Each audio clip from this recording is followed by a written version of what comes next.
feel good, you look great, I like you, I can't wait. A first time, a first date. So catch me if I fall.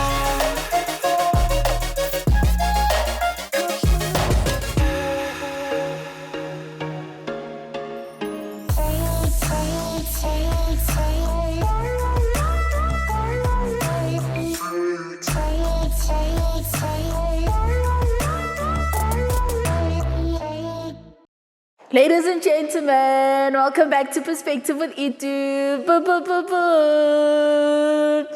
Oh my God. Welcome to another episode of Perspective, where we engage in meaningful conversations that matter. I'm thrilled to introduce today's guest, a true remarkable guest whose talent and impact on the South African entertainment industry have made her a household name. Please join me in welcoming the phenomenal Sophie Ndaba, a renowned South African actress.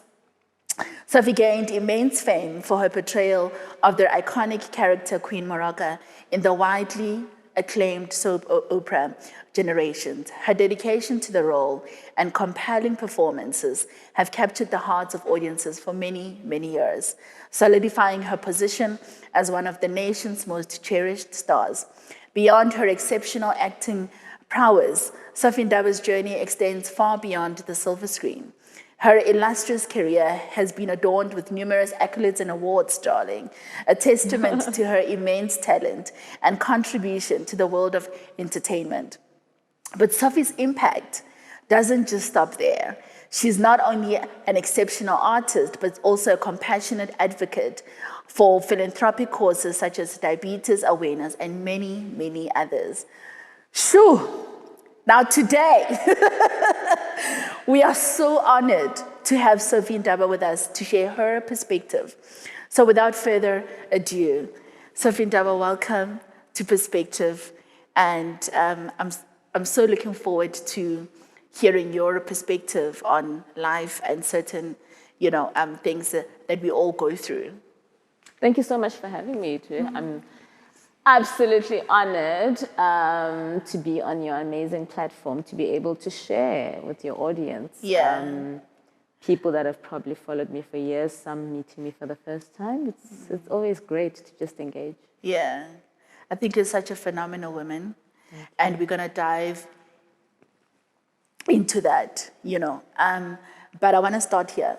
So at home, Bampiza Tolofelo, right? And whoever calls me Tolofelo in Joburg, anywhere really around the world, I know that they know me.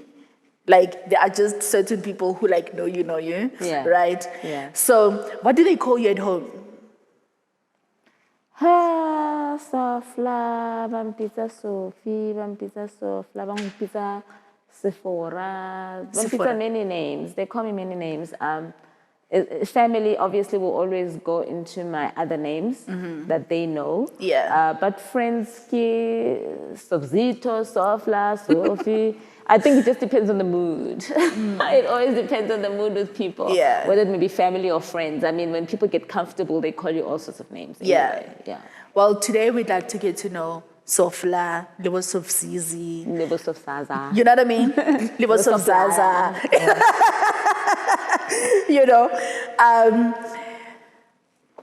Sofla, so you were born in Soweto. Yes. And then you guys moved to Zimbabwe. Not the family, just me. Okay. I moved and lived with my sister then, who was much older than me, of course. She was already married.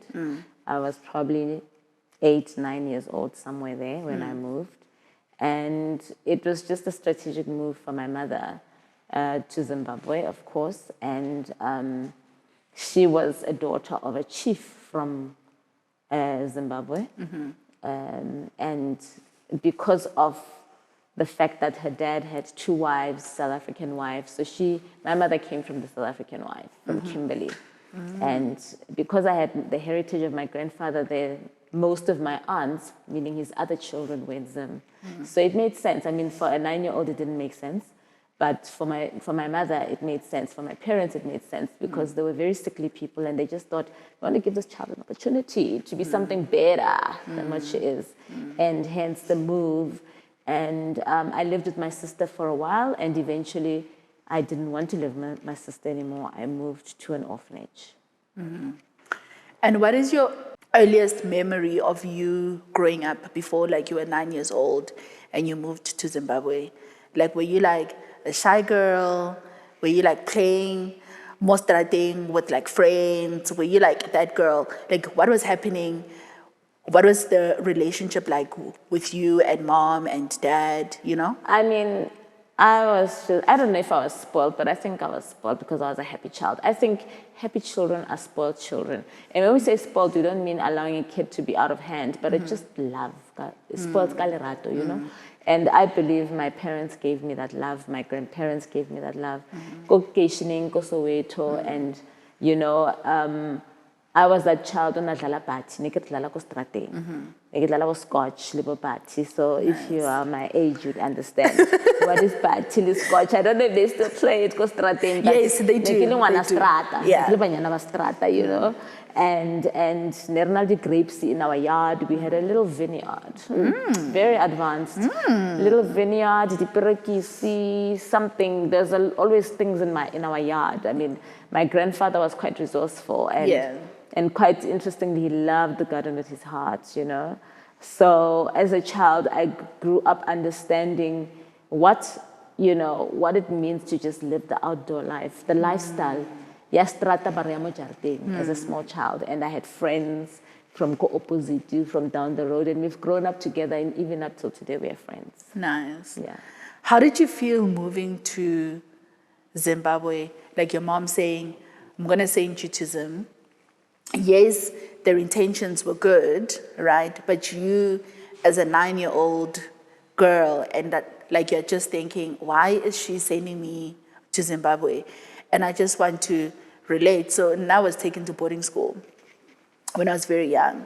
You know, it was a special school, so it was like a good school. But for me, it felt like rejection. It felt like my mom, yes, you know what I mean? Yes, yeah, it felt like my mom was more embarrassed of me, like, nasanyake, so therefore, like, she just, like, sent me to the school. So, I mean, now that I'm much more older, I'm like, oh. Benefits. Now I get it. But at that age, I was like. Rejection. Exactly. So, how was it like for you? I think, you know, but sometimes, you know, when they say sebelangwana, you know, my mother told me, baby, you're going to boarding school, you're going to live a great life where you're going, you're going to have much more than what you have here. And indeed, you know, when I got to my sister's house, she was living in a farmhouse in Harare, and her husband was a farm manager, so obviously, you have everything organic. It was exciting. The milk, you learned how to milk cows. So for an 8-year-old, it was kind of fun from the Soweto life. Meaning it was like, I miss my mom, I miss my dad, but here's a great new experience. And they had also smaller kids than me, of course. I'm sure the other daughter was like 2 or 4, but you know, they were much younger than me. And you know, there were 2 of them, I think they were girls. And just the fact that I was playing with other girls also helped a lot, unlike me going to an environment with just me. And milking cows was exciting, like I can touch a cow. Yeah. Ooh, they've got boobies. Wow. You know, so as a child, you have that thing, exploration, and it also depends on the ambience you're given by the other kids around you. So the kids were fantastic. They were my nieces, but obviously we're similar age, so it was almost like I'm not the aunt, I'm the sister, the older sister. And you know, so just adjusting to that, and obviously when time went by, I missed home because I'm a child. I still need my mom. And my sister was good, but she wasn't my mom. You know what, I would go and sit on my mom's lap. I couldn't sit on her lap because I didn't know where to start to sit on her lap. You know, and I just thought there's something that's missing. And for me to suddenly say, I don't want to be there anymore, it was something big for me at that moment to say, I don't want to be here anymore. Can I go to boarding school? I mean, what child says, can I leave home and go to boarding school? Yeah. I just had my own fears. I think that the lessons my grandparents taught me as a young child, you know, don't talk to strangers, don't allow this, don't allow this. You think they're making a lot of noise, but trust me, kids take it. You can, as a parent, think, bana ba kgopole niks. Yeah. But let me tell you, I remembered my grandparents teaching, especially my grandfather and my grandmother. Sure. Not my parents, they just loved me. My grandparents taught me lessons more than anything. They taught me about God, first of all. And then they taught me lessons, and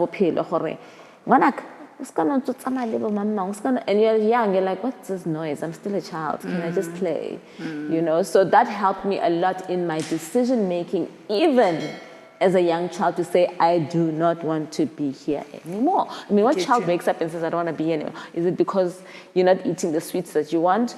Is it because of the ambience? So for me, it was a lot. Yeah. Sure. And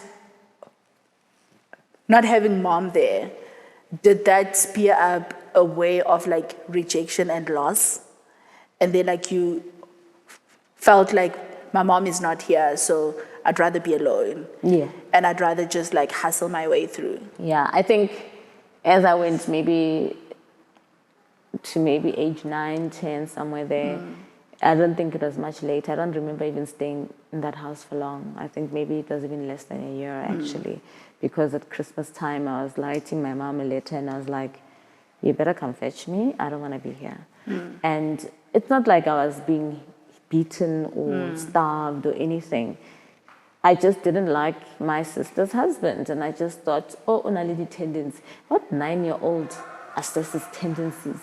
What 9-year-old feels like this is a danger zone before it happens? You know, we say prevention is better than cure. Yeah. And what 9-year-old, you know, when you hear about GBV, you ask yourself, Hore, that child, if only natlalefile enough to assess. But how do you know your child is ready to even assess such? Sure. Right? So for me, because of my dramatic grandparents who embedded all that information into my ears, every Sunday, why olemo? Yeah. You know, so to me, I was already groomed. In a room, you don't sit in the same room with them. Yes. And think, what are they saying? I want to be part of this conversation. And kids of today, they're part of everything. They want to be part of everything, depending on the grooming. So based on my grooming, I was like, I'm out of here. But I can't just be out of here. I need to tell that lady there who brought me here, which is my mother, that can you come fetch me? So my mom got on a train and came to fetch me. Oh, lovely. Yeah. Did you then start building a relationship with her, like from that moment on? With my mom? Oh, I always had it. I think, you know, being a praying child, understanding who God is at a very young age, teaches you respect at a very young age, teaches you understanding that is even beyond your own understanding. Because you ask yourself, why would a child that age even understand, Hore, my mom still loves me, she didn't sell me out. And I can still write her a letter and she'll arrive. And I'm sure it's the faith of substance, of things I've not seen, but hoped for. So I didn't see my mom coming. I didn't even know she's going to come because it's not like a telephone. Hi, mom, are you coming? Cool. See you later. Times of now. In my time, it was you write a letter, you wait. Yeah. You know? Yeah. And even if there's a phone, it's not that phone, you dial direct now and you get through. It's drama of how you get through to that call. So you'd make a call, it might ring, it might not ring. And letter was more clear because you'd get the conversation clear. And my mother came. Yeah. Oh, we had Mas Chaba some time ago, and she was sharing her experience from moving from Zambia back to Soweto. Yeah.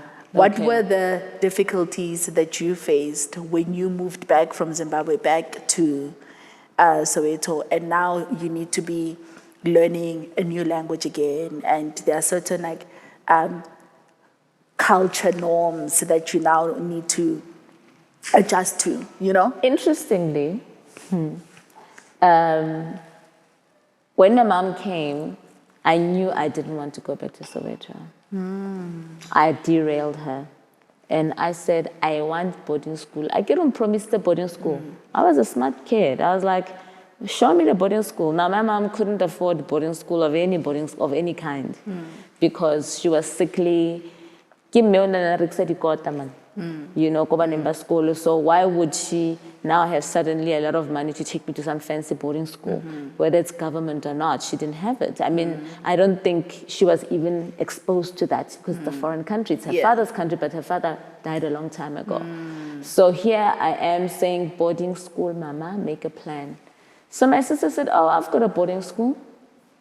Took me to an orphanage. I didn't know it was an orphanage until I'm within. Excuse me, remember with kids, you don't get consulted for we boarding school. I mean, we orphanaging. Do you want to go? We can't give you a boarding school, therefore can we negotiate with you? There were no negotiations, darling. It was like, with a boarding school, we got you.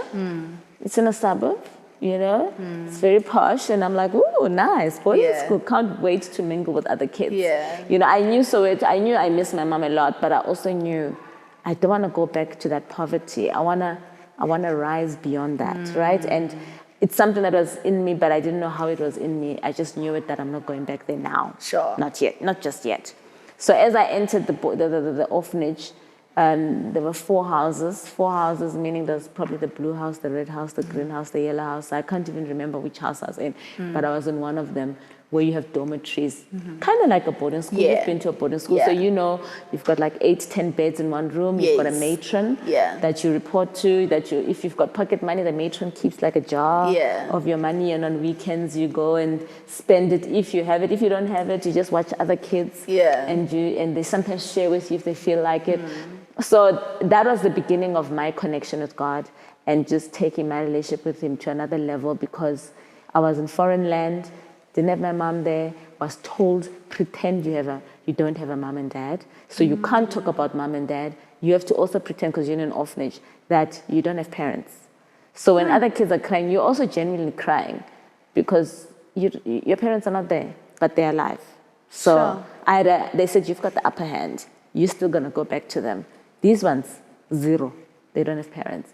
So when you cry, be mindful, Hori, you don't overdo it, because you still have parents.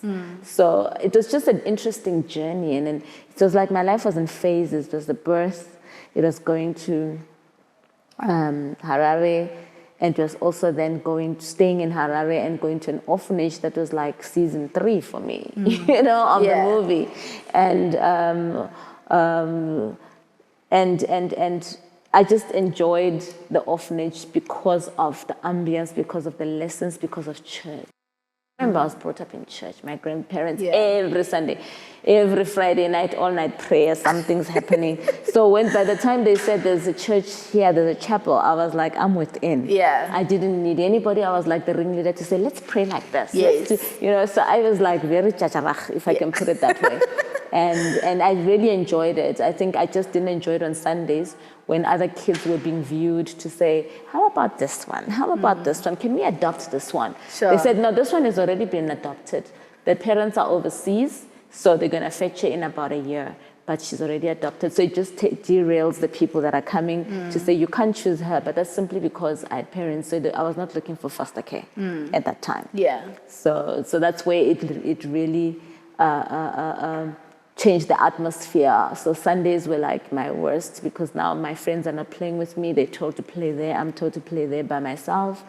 And I mean, the only thing I remember is really falling off a jungle gym and hurting my back. That's the only memory I have of sitting alone in a corner on a Sunday, you know. But other than that, it was with other kids. And obviously, the stories of the ghosts where you hear sounds at night. That was the highlight of my childhood, like being so scared. I mean, before I knew who Christ really is, I knew He was a good guy. But I didn't know how to study ghost study. But let me tell you, if you just went in the dark. Boarding school stories, trust me, I know them very well. So I was scared of ghosts. So I think they used to play, because even up to today, I'm telling you, I don't know if they were playing pranks on me or what, but doors used to open and close. I hated nighttime because of that, because I knew something was going to happen. And sometimes, obviously, as a child, you forget, but there are those days where you remember ghosts. And they'd say lights out, and you're like, can't you just leave the door open? They say no. So it's complete darkness. And I just believe God is the light. Come on. Sure. Like, why would you Come let me on. sleep in darkness? Yeah. So I think that was my boarding school life. Well, my orphanage life and the chochos and the food. Yeah. But other than that, yeah. Sure. The grace, though, of being 9, 10, 11, and you know why you're here. Yeah. Of saying, I'm in an orphanage / boarding school, but I get it. I understand it. Yeah. And I'm not upset at mom Yeah. No. because I understand it. No. I think she used to whisper a lot. I mean, I just remember when I think of my mom, I wasn't angry. I was at peace. I was missing her. I was loving her. I Sure. was seeing her as my second God, if there's such a thing, you know. I mean, my dad too, but my mom even more. So, and I knew she tried her best, and I knew. I think as a child, you see the sadness in your mother's face when she leaves you behind. There's no parent who loves a child who would not have that sadness. It's just that as a child, are you paying attention to even see it or feel it? Sure. And I believe there's no way I would have been comfortable unless I felt it Sure. and saw it. Sure. Yeah. Ooh. Did growing up without mom and dad with you there, like present, did that, affect your low self-esteem? I don't remember having a low self-esteem ever. Like, I might have been shy a little, but self-esteem, I can't go sit with those people. Yeah. I mean, I was already at some point putting on lipstick and makeup, and I was like, I need to be fabulous. I need to be a model. At probably age 10, I was already within. And we're not really allowed to watch TV. So I think I saw it from the magazines that were around. You know, when people donate stuff Yes. to orphanages, they donate books, they donate. So we had a little library. I loved reading. So I think I got those ideas about confidence from magazines because I can't imagine where, because we're not really allowed to watch TV the whole day like kids today. So I think it was the reading. They thought, reading was great, but they don't realize that I was reading magazines, coming within to the trends to say, okay, this is what's going on, this is happening, so I'm there. Yeah. I'm with you. And I went to, obviously, the modern schools. So even though we're at the children's home, we walked out of the gate of the children's home to a regular primary school like any other kid in the area. And I think the orphanage was sponsored by government, I'm not sure. But at break, you're chilling with any other child who's going home to mom. Sure. No difference. And I think that's where really my mind opened to the possibility of the future, to say, the future is bright. We're not locked up in some jail. Yeah. You can end up hearing stories that we're not getting out of here. We're not leaving ever. But others were saying, at 18, dog, it's the freedom. Yeah. 18, at 18 you can leave. Like literally, that was a plot. Like from age 11, 12, 13, you're talking and plotting. When you leave at 18, where are you going? Yeah. And it's so interesting that, we planned as kids, but I think we're still under the control of somebody, no matter what plans we made. Yeah. Oh, you have given us Queen Maraga for 20 years. You gave yourself to the country, poured out your heart to us, and you gave us your all, right? Like we saw it, you were there. A couple of years later, you're now diagnosed with diabetes. Yeah. And the same people you poured your everything to are now saying all of these negative things to you. What goes through your mind, and do you feel betrayed?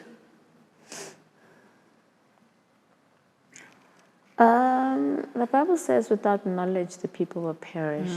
So as a child of God, I had a different perspective of what they were doing. Yes, I was hurt, I'm human, but I just realized I wish they just knew.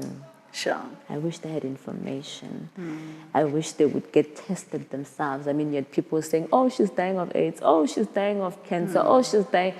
I mean, just simple diabetes. They couldn't just say, let me Google it and get what's up with this thing that she's talking about. Is it aligning with what we see? I mean, do people really lose weight? Do people really look like they're dying? Do people really look like there's something happening?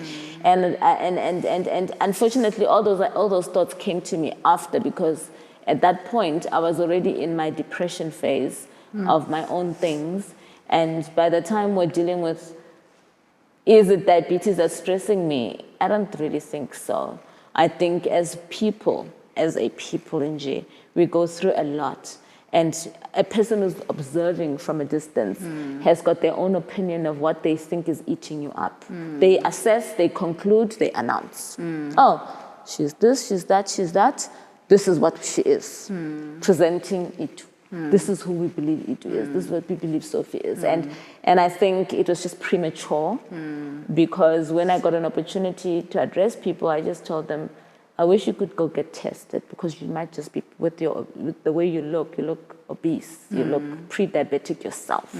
Why don't you go get tested before you talk a lot, you know, and you'd have even friends and family who would kind of move away because they think, I don't want to be a stigmatization, you know, and it's that thing, I don't want to be next to this person. What if this person is dying of AIDS and I don't want to be associated? You find even ex-boyfriends who are like, the people said I was dating her, I didn't, because now they're still also afraid about what does that mean? So they eventually disassociate with you. And even friends disassociate with you. And it's just so sad that you find people who you were so close to, who you loved, who you cared for, who you even took care of, who you even financed some of their projects, were the very first people to walk away and to listen to what the crowds were saying, that she's dying. And I said, but they forgot who I am. Ish. Just there. Yeah. They just forgot who I am. How dare you? Yeah. Who are you? To declare and decree that I'm dying. Declare. Because the fact that you announce it, you've already declared and you've decreed. Because when you announce it as a matter of fact, you've decreed upon my life. You've told the South Africa, whether you're creating some sort of attention, but also because you hide.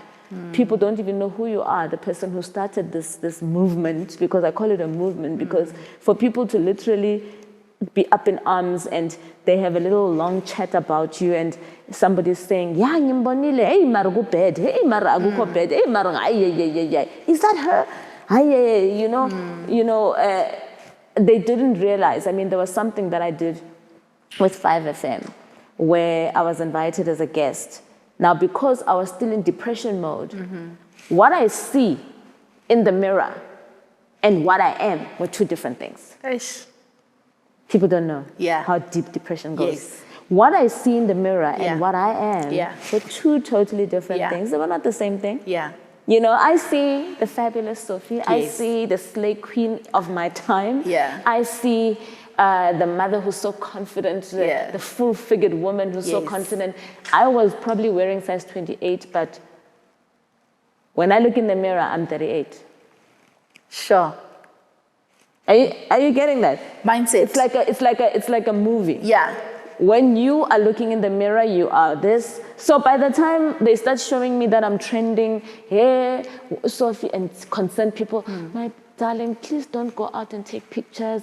Wow. You know, don't go to interviews. It's not time. Fola pele wanarona. And I'm like, fola what? What are they talking about? Then they show me pictures. It's a whole new conversation. That's me. That's not me. You guys are joking. Like this.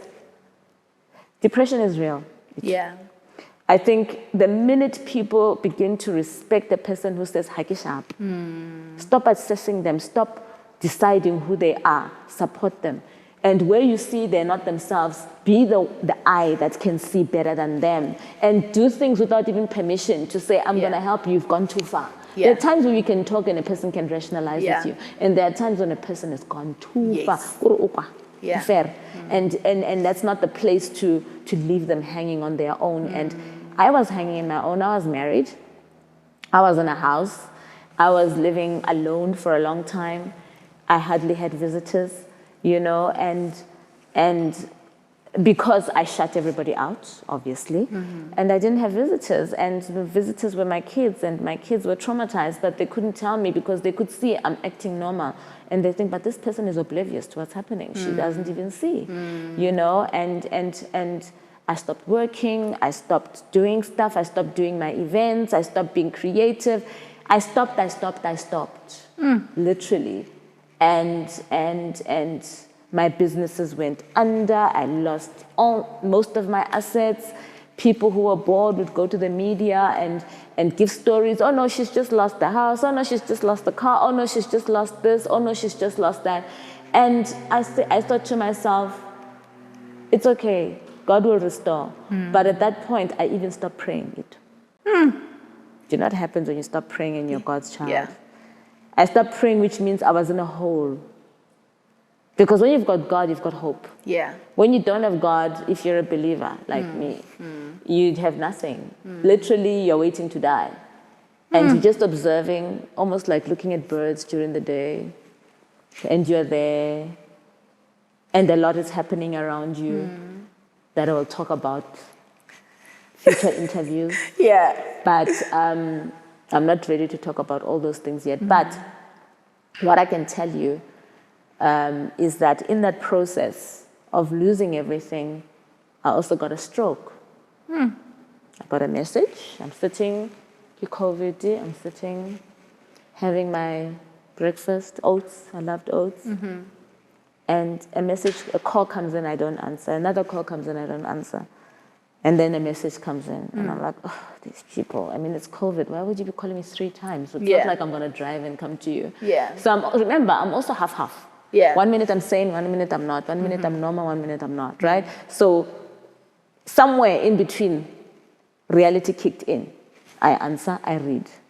I get a message. The minute I went,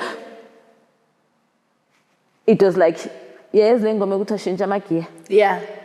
even Yeah. my body did that. Sure. I got a stroke. My whole right side, not left side, collapsed. I could not stand on my foot. I could not use my hand. I could not write. I could not even hold a glass. You see how light this glass is? I could not even hold a glass.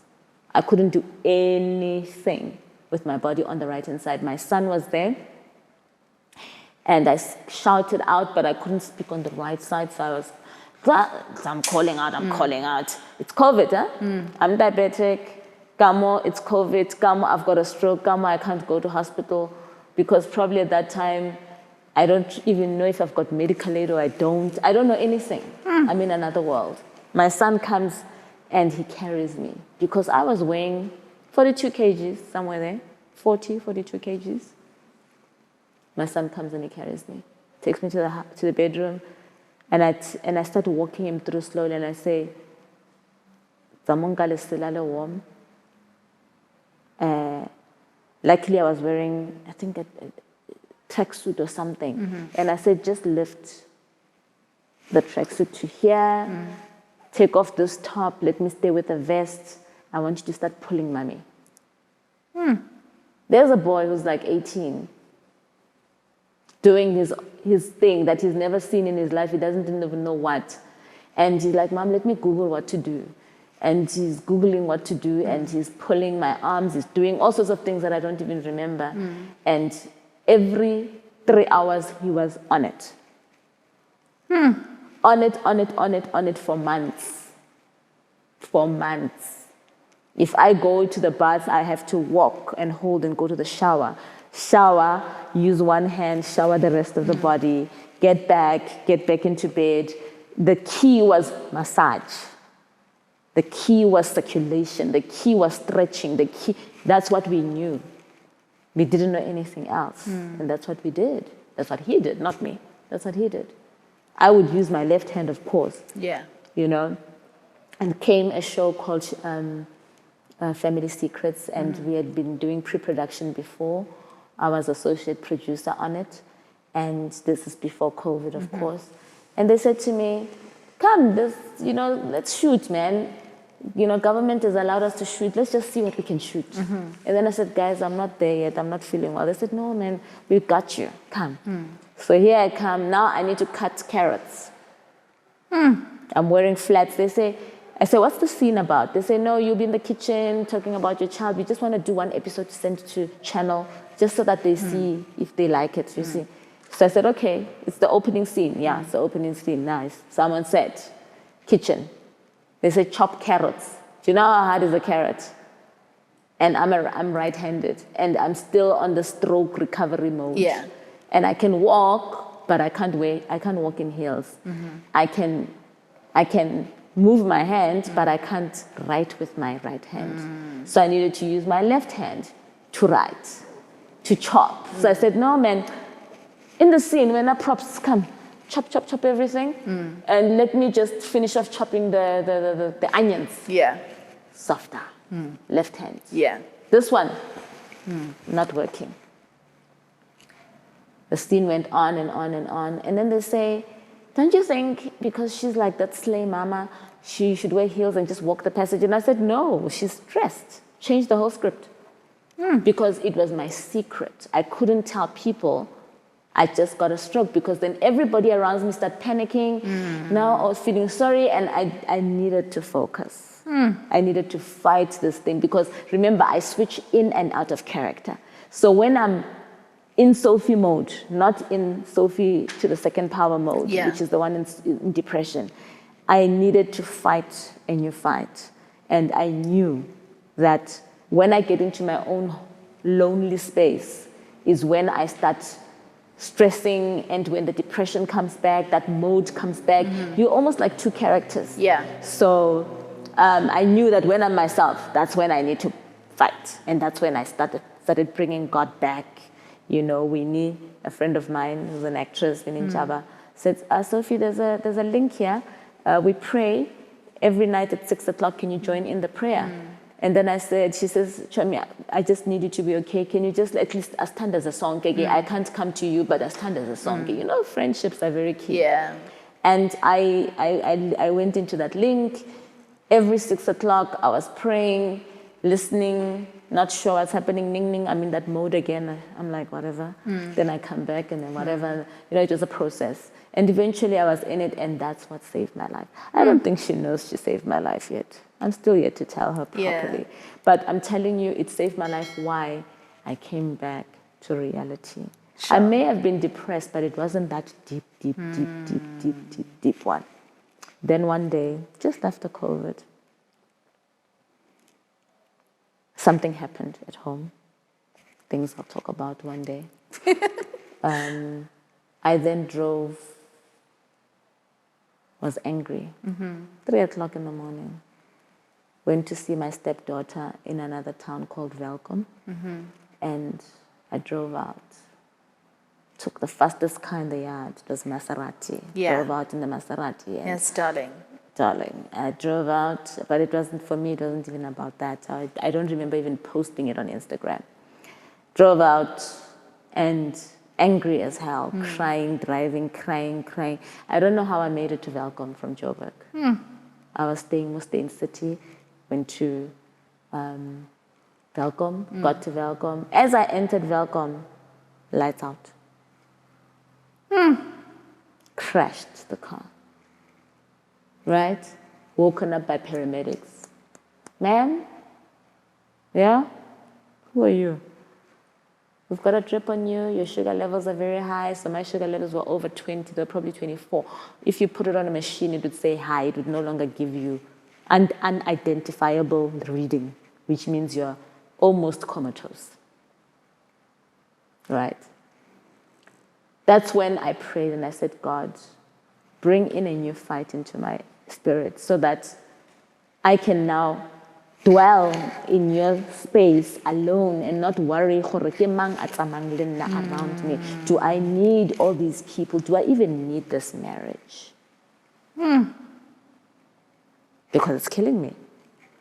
Do I need it? No, I don't. Right? So I had to make a decision. The lady that helped me a lot was the mother to my stepchild.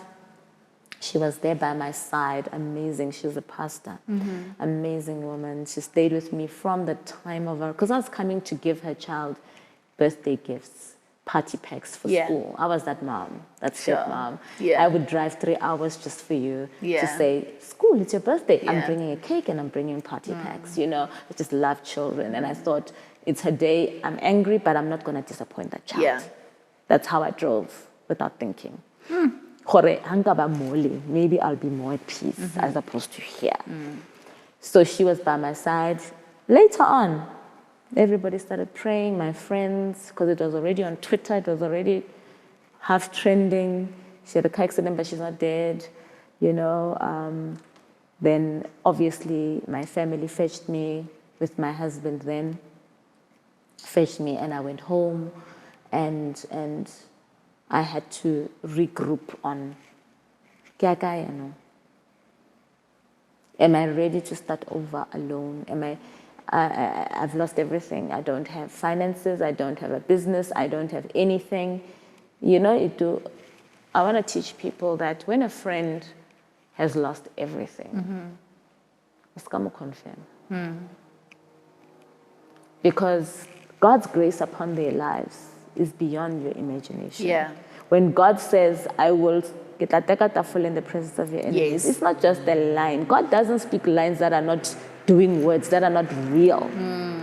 Mudimu is that God of wonders that he makes everything real, and he makes sure he shows off and shows up. People don't understand your story. Yeah. Sometimes. They don't Yeah. even understand, why are you so confident? Yeah. You'll never cope. Yes. Because God doesn't give you what you can't cope with. Yeah. So at that time, I had friends that were supportive no matter what. I had a friend, her name is Sophie, who called me and said, Chomi, you need a psychologist. How sharp. And then I said, we are black people. We're psychologists, therapists, shrink. Well, no, I'm going to pay for you. You're going to go and see this shrink. If you can't find one in 4 ways, I'll find one for you. She looked, I looked, we looked. She called me every day, irritating the hell out of me. And eventually, I went to see this shrink. And when I got there, he would ask me one question. Why are you here?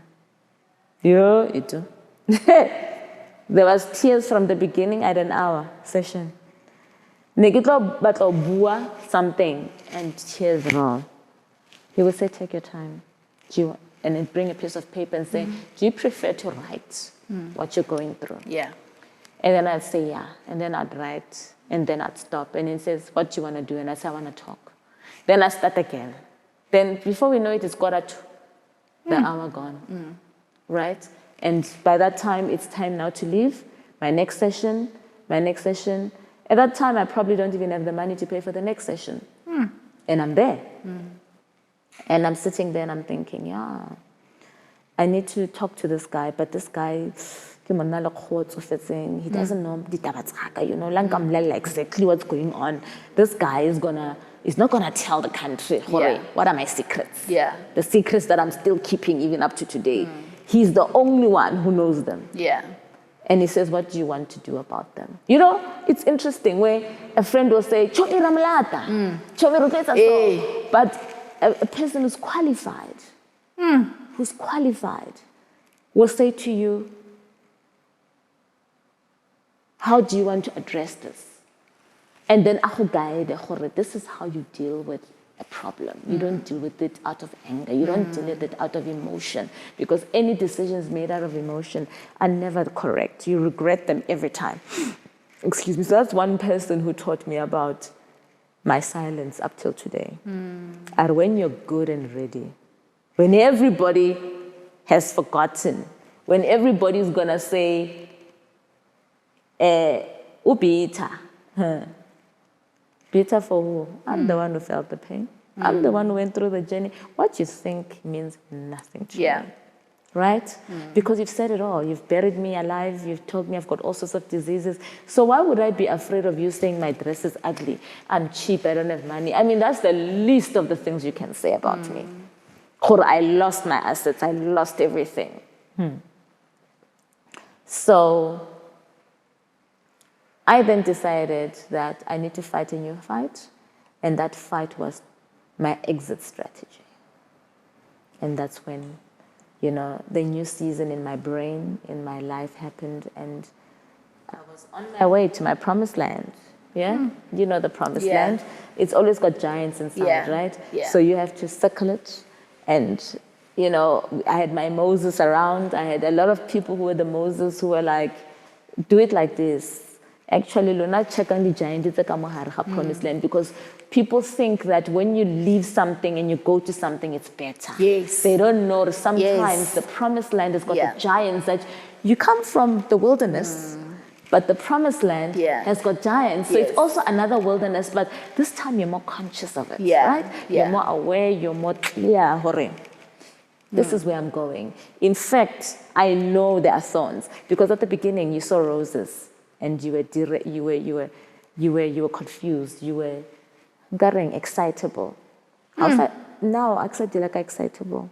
You are able to say no and yes and mean it without twitching. Yeah. You get to that point where you're saying no and you're saying yes, and you say, when you say yes, it's yes, and when you say no, it's no. Yeah. And when you say whatever, it's whatever.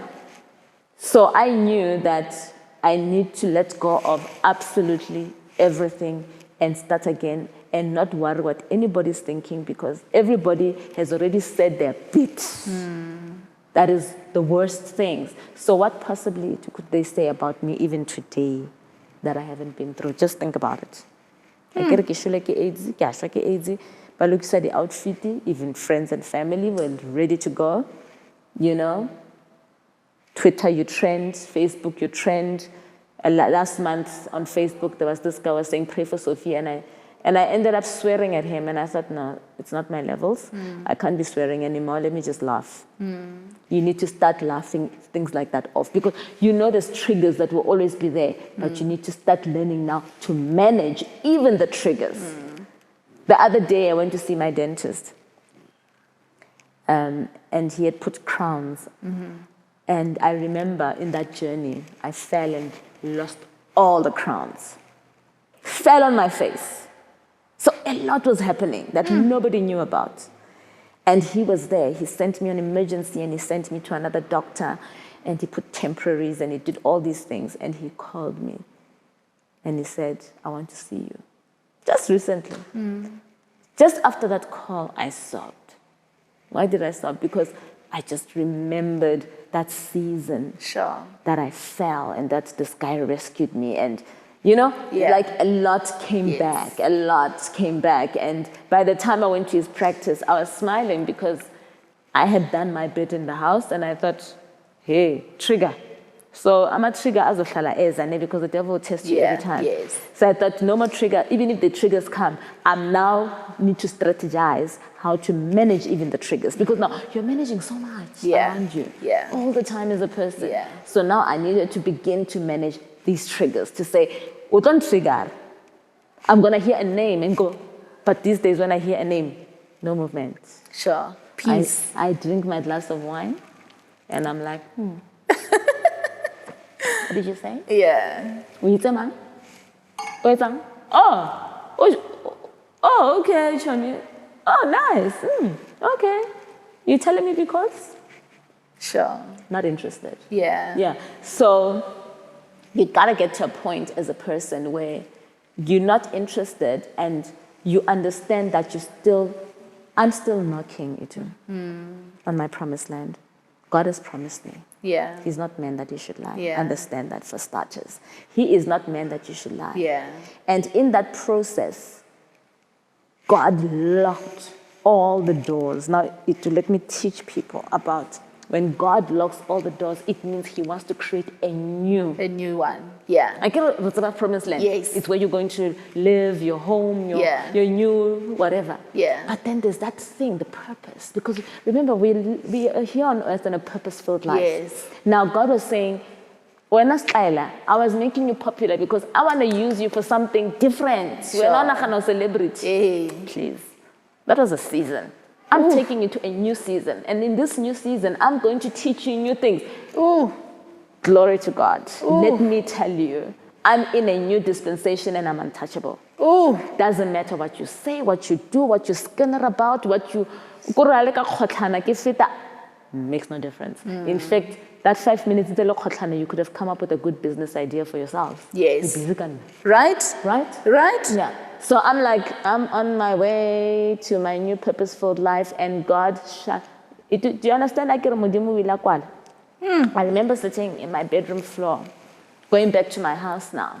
Somebody was renting it for probably 2 years. And when I got there, I had nothing. The fridge was empty. My bank account was clean. I had no cars. I had nothing. And I said, yo, Mudim, you've brought me to ground zero, literally. You want me to listen to you. God, I'm here for it. When I go, weigh 42 kgs. I used to stand in front of the mirror. Stand naked. Look at my skeleton body. And say to God, let's go. Give me spilling affirmations. I'm beautiful. Yes. I'm gorgeous. Yes. I'm restored. I'm the child of the Most High God. Yes. I'm successful. I used to even sometimes get lebale because write them on a piece of paper and hold them. Look at the mirror. Look at my body. I needed to face it. Sure. Head on. I'm a skeleton. Yeah. People are already written my obituaries. Yeah. Right? It's me against the world with my God. I cleaved unto him. I don't know if you understand when he says, seek me. Jeremiah 29:11-13 says, I know the plans I have for you, plans to prosper you. If you seek me with all your heart, you'll find me. And what will happen when you find me? I will bless you. Yes. I'll bless you all the days of your life. Just come seek me. And I thought, I need to seek this dude. I need to re-seek him. It's like a man of shalangwanyana some matling, Guru Chantum Matum, Yeah. Baru, come as a bridge guy. That was me. I'm like, I want to find this guy. This guy called Jesus, this guy called God, this guy who's the only one killing sure he's not meant that you should lie. Ooh. Stood in front of that mirror. Every day, say, God, I promise you, if you restore flesh by flesh, I'll serve you.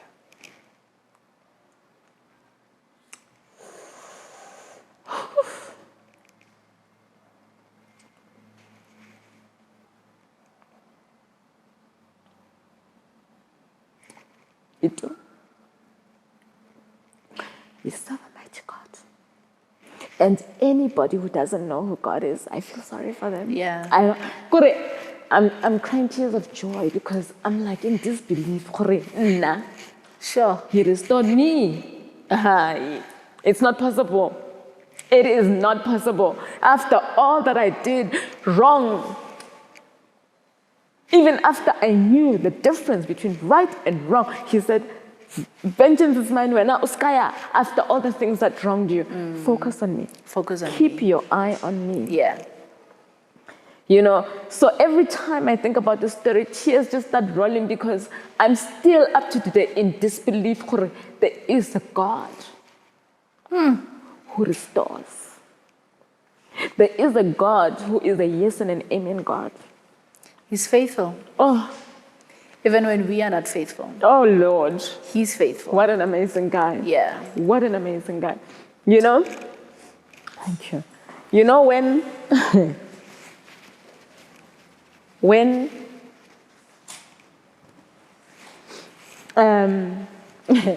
I stood in front of the mirror, I used to say to him, let's go, Mchan. I get you one. Yeah. I gotta give Sekhu-Pedi. Let's replace flesh by flesh and Chan.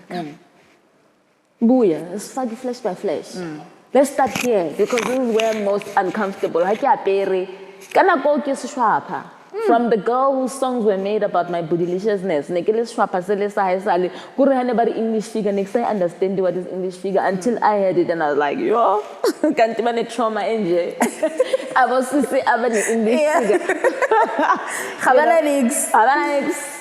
The Kardashians had to put the bums, you know, today, and never slayer. And I didn't want that kind of slaying. I just wanted God to restore me. Sure. Yeah. And I looked in the mirror and every morning, it took for a year. I'm not talking about 1 week, 1 day. 1 full year, I was alone. No children, no nothing. Alone with my God in my house. With nothing. I remember when the last car I had many cars, was taken. I said, hey, you really want to start me off from scratch? Huh? And I said, no problem, let it all go. Let me start afresh. So when journalists were busy writing and ranting and thinking it's cute to write about people, I thought, what a career, what a season to be part of such nonsense. When people don't understand that there's the line that you can't cross when it comes to another human being. There's the line where your editor is putting you under pressure to write 1, 2, 3, and then there's a line that you cannot cross as a normal human being. You can't cross it. Even up to today, I speak for other people that I see, and I'm like, you cannot cross that line. How dare you? Think when a person is trying just to get it together to say, what am I going to eat tomorrow? And when you're busy ranting and raving about, Hassan, 1, 2, 3, do your research. Assess situation. How about every day, then that's a lovely story to write to say, irresponsible, look at what happened. You lost everything. But a person who is the homebody, and you're celebrating and you want the whole, in fact, the whole advertiser, the whole world must know today, in fact, is that something to be proud of as a society? We need to rethink as people when we start following and commenting on Twitter. You know, they say social media was there for people to engage and to grow and to build businesses and empires. Now they've become personal. So when I was in that space, I was not in Twitter. In fact, I was immune. I still am immune to that. I get angry, but now I've learned to even be calmer because it's a journey. You don't just stop being unmoved. You're human.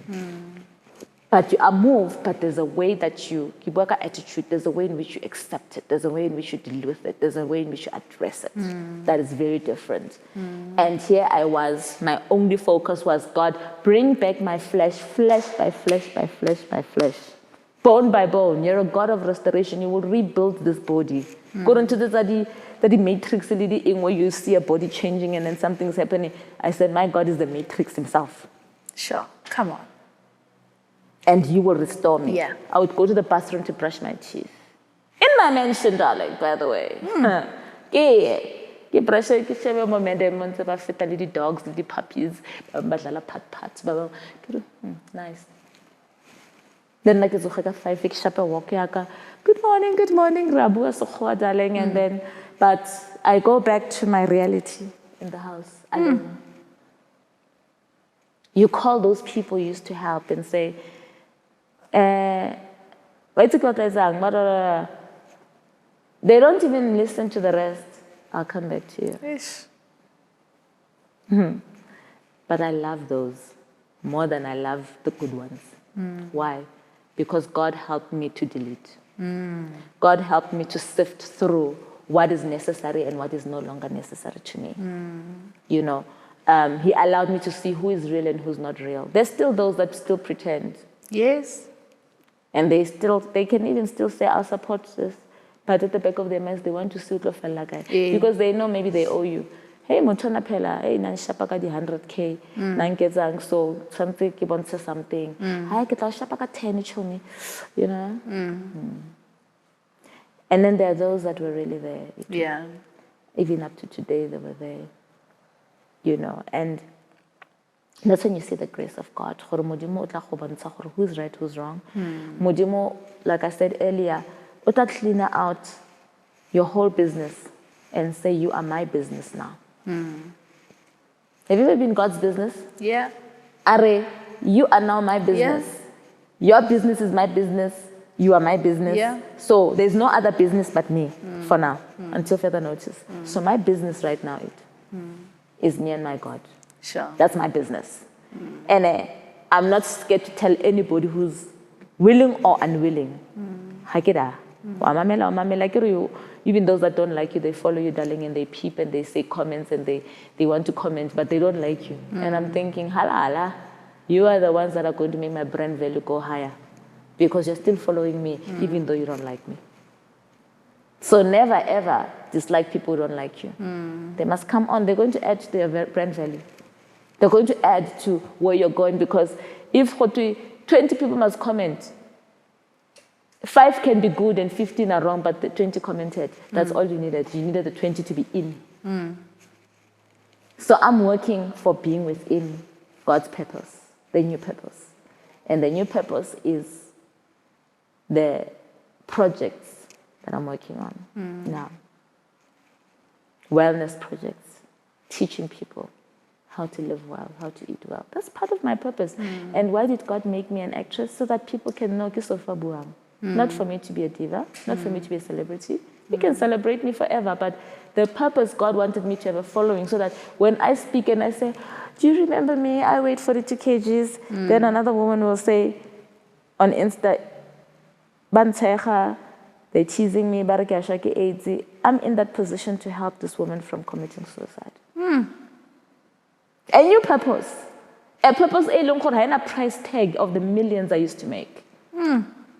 Where God is saying, standard is a wheel. I remember another lady coming to an event that I did. It's called She's a Wonder. And she says, you know, the decor wasn't up to scratch.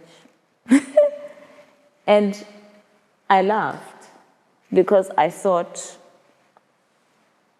up to whose standards? Because no kids is a mudim. I guess it's a show off. There's a difference. We must be very careful. Whether you're doing a wedding, whether you're doing a birthday, sometimes you're not even doing it for yourself. You're doing it for show. But you are paying the price tag. So I've learned to tone down for me and my God, because this is about me and God. It's a project called She's a Wonder. Yeah. And She's a Wonder is a platform for women to talk like you and I are talking now. To say, Itu, I'm not talking to you. And the tables are turning at She's a Wonder and I'm saying, Itu, how was it growing up?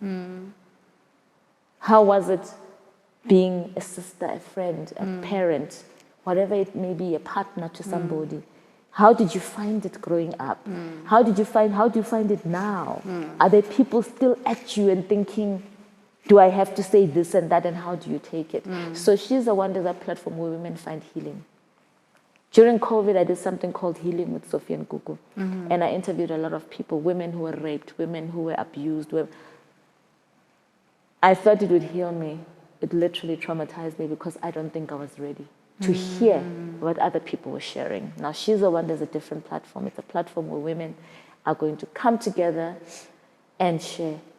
And when you listen to women like a friend of mine who she lost 3 of her kids back to back in a period of 2 years. And last week she SMSed me and says, my partner passed on. Sophie, I don't even know how to manage this. I don't even know how to deal with the pain. It's just too deep. And I said, you need to come to She's a Wonder.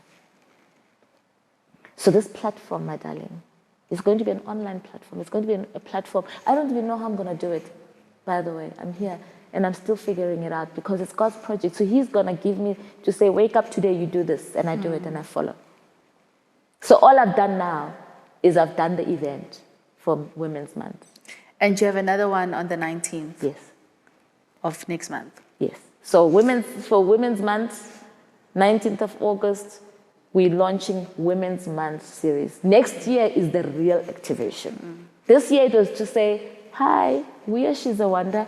This is what we do. And we've got divas that are going to be speaking about their lives. We've got Nhlanhla, we've got Judith Sepuma, we've got Brenham Tambo, we've got Lebuso Khobela. These are people that I interviewed. I mean, I think Nhlanhla is the only one that I didn't interview. But the others, I interviewed them on Healing with Sophie and Gugu. And the stories that they were telling me, I thought they need to come to She's a Wonder because you look at people as divas, or Sophie, yes, diva, and you don't know what's behind what is them. happening. Yeah. So on that day, the divas are going to not be singing as you know them on stage taking charge. They're going to say to other women who are in the atmosphere to say, listen, what it is to be a punching bag for a man. This is my wife. Get it? Yeah. Those kind of people. Those are the kind of stories we want to address, so that when a woman is sitting there and she's been a punching bag, have you ever been punched? And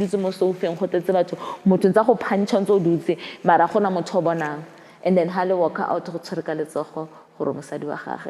things have happened. That is the platform where things are going to be spoken about. You're going to find healing. We are going to pray. We are going to give knowledge. We are going to give financial knowledge. We've got a platform where we're talking finances. Women must take over their power. Yeah. This theme is claiming your power. Where women claim their power back as mothers, even as wives, even as sisters, even as career women, but claiming themselves first. Yes. You can't, like I always say, you can't pour from an empty cup. Yeah. You can't be a good wife if you don't even know what it is to be a wife. Yeah. What is submission? And how far do you take this silly thing called submission? I call it silly because I believe you submit to each other. Yes, you submit to each other. Yeah, but it's submission, biblically so. To but each other. To each other. Not for wena for muthu iwane as the man or as the woman. You submit to each other for the purpose. Yeah. So it's been that interesting journey, and I just feel this is just the beginning. Where, like I said, under Sophie on Wellness and Diabetes, I've got a platform for that as well, where I'm teaching people how to eat well, how to live well. Prevention is better than cure is my motto, and there's lots of people who are losing weight on my products. I haven't launched them yet. I'm still doing case studies, and probably next year we will launch them, but they're doing very well, and including doctors themselves are consulting Sophie because I've got a world of experience. My job in my boredom, instead of thinking of partying and people, I was reading a lot, studying a lot.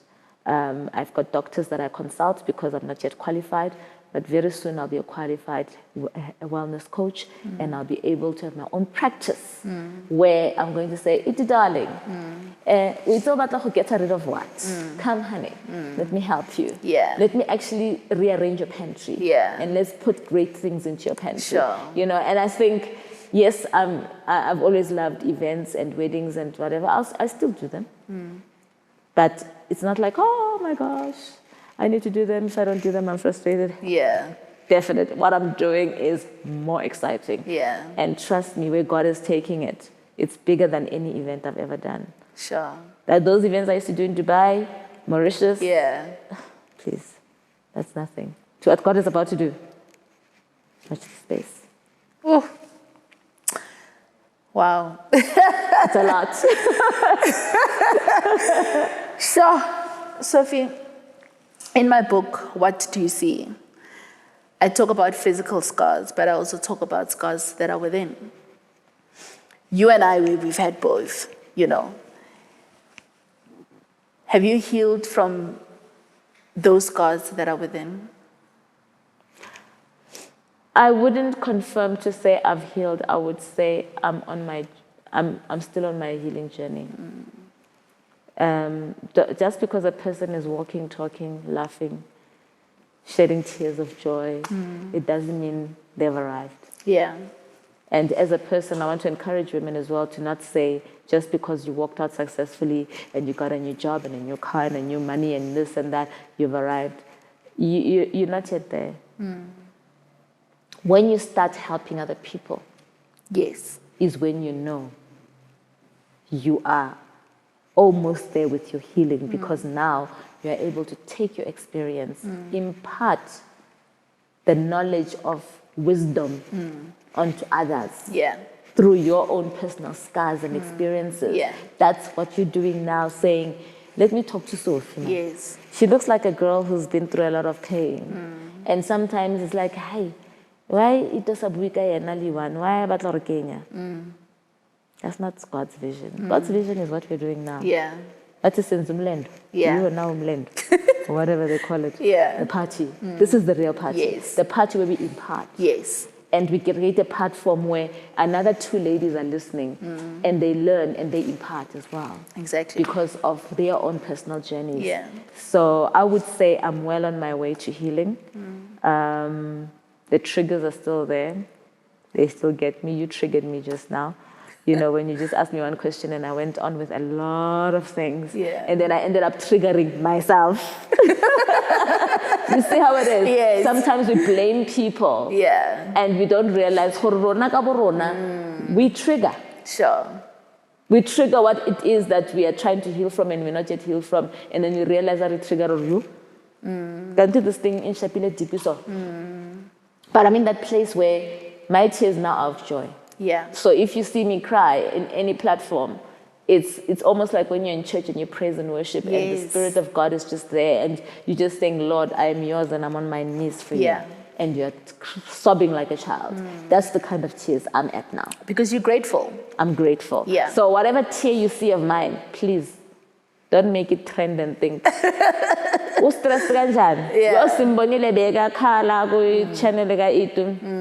Darling, if you want to know me, dial my number. I'll tell you about me. Yeah. You know, or observe me more. Get a project how get his research how you understand the nothing you do will touch me ever again. Sure. Ever. Good, that's a guarantee I can give anybody who wants to go talking about me. Have fun. Now, whilst you're talking about me, na ke tswela pele ka project tsaka, ke tswela pele ka purpose-filled life. And that's what I'm about now. I'm well on my way to healing. You know, and I believe we're completely healed when we're one with Christ. Yeah. So the fact that, I mean, it's a new season and I'm born again in this new dispensation of healing, I'm healed.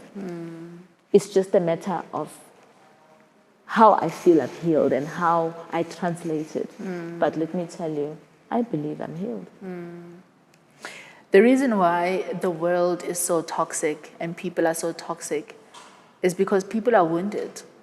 Yeah. You know, and I talk a lot about internal scars because my scars, they are physical, but a lot of people have got scars within. And the reason why they are so negative and they want to crush other people is because of those scars. Yeah. So we need, the reason why we have platforms like this is so that we can speak about our own journeys, to say you can still heal from your own journey. You don't need to be stuck there.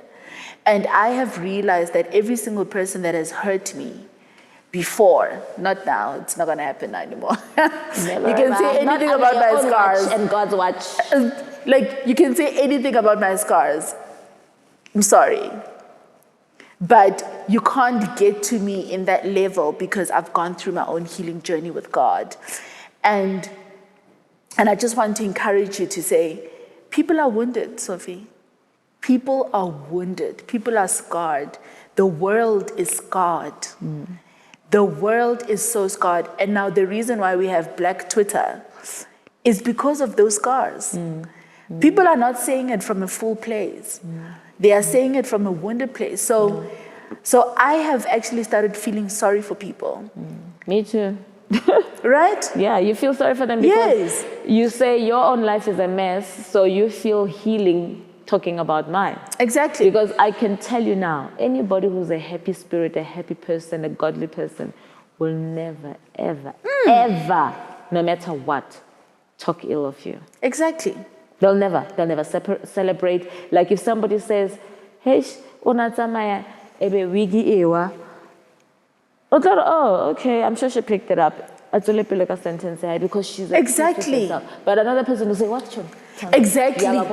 And then you see. So it's that thing, at which point are we as human beings? Are we happy people? Are we sad people? And I believe, let me tell you something, anybody who is not happy with their own life is talking about somebody else. Yes. Publicly. You know, there's that thing,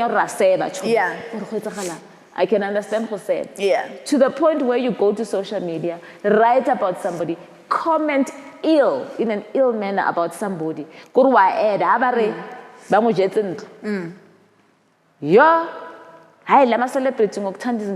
They don't even know how you acquired that home.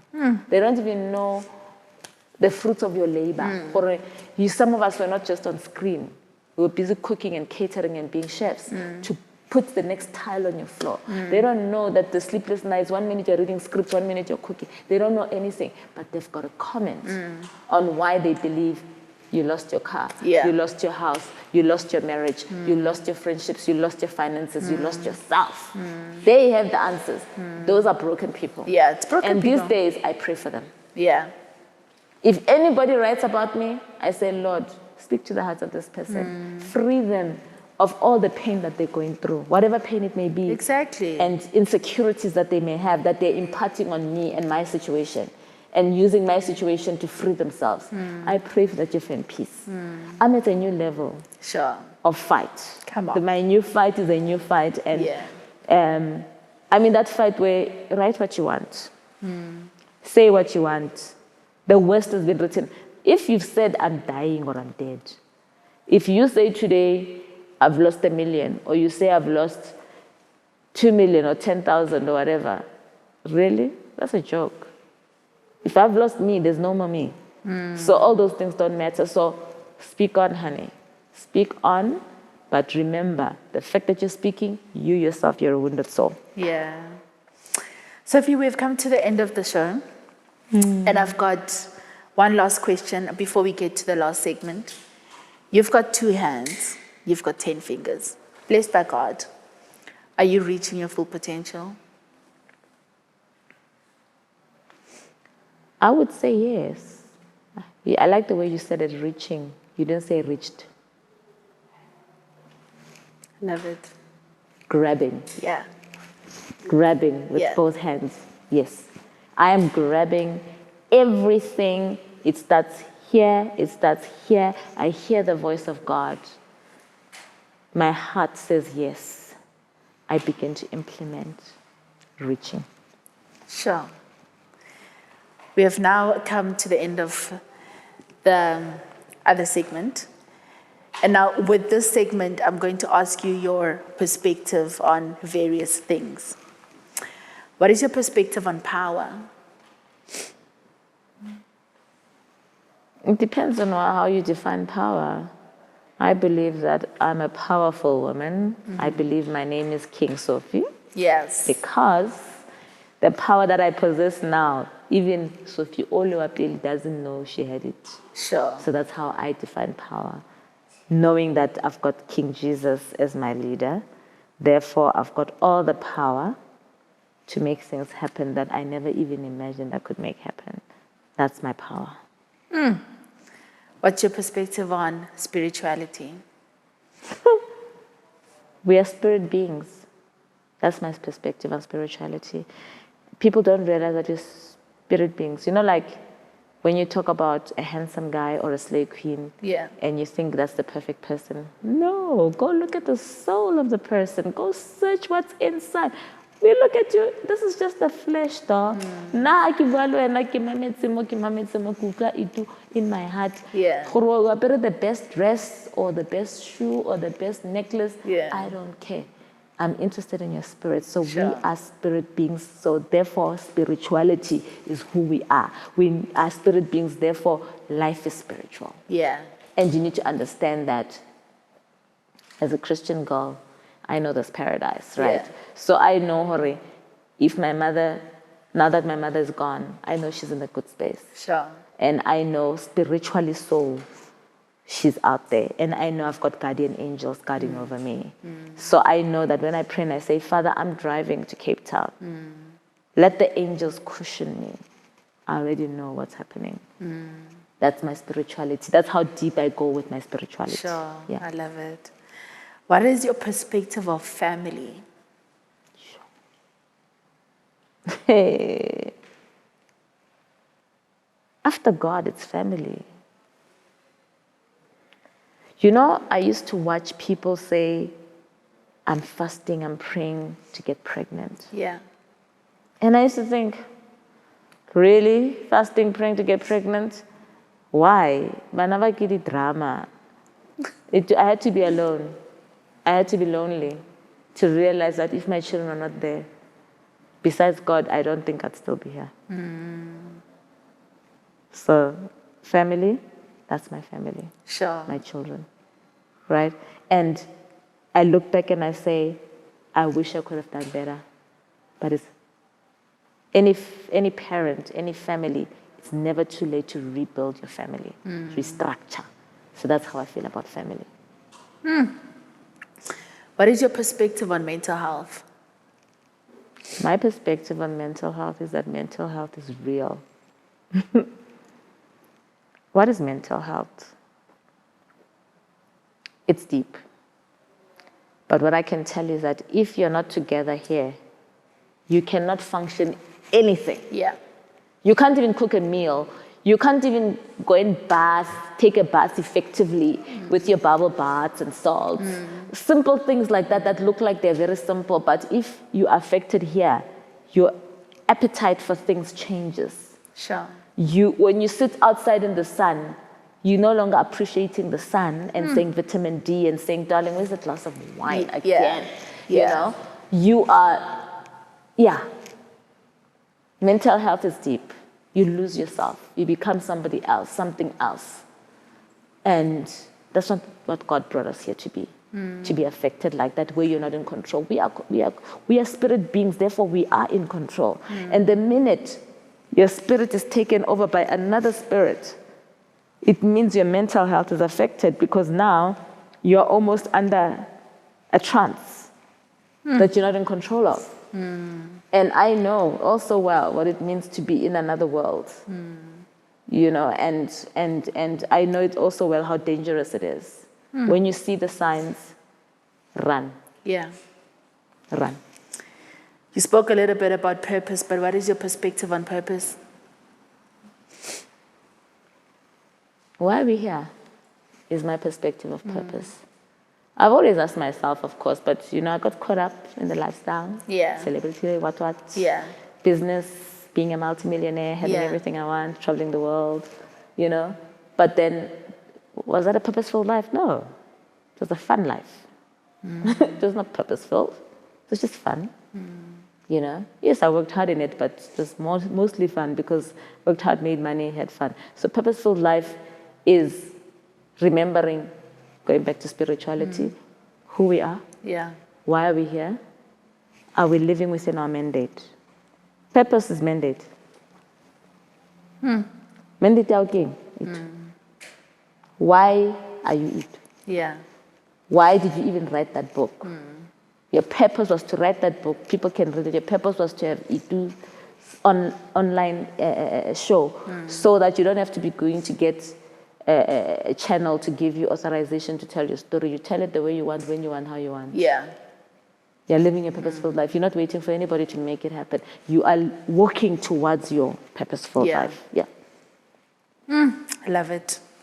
Sophie, please grab that mirror. Right there. Oh, this mirror. Yes. Right next to you. Sophie, when I started seeing my greatness and my power, I had to stop looking at myself and I had to start seeing me. What do you see when you look into that mirror? I see God's favorite daughter. I see gorgeous Sophie. I see being enough. I see confident. I see focused. I see renewed. I see love. God is love. So when I see me, I see the image of God, which is me, King Sophie. Yeah. I see a mother who loves her children with all her heart. I see that woman that's so purpose-driven that nothing can touch her now. I see a wonder. I am a wonder. God's wonder. Yeah. Yeah. That's it. Oh, love it.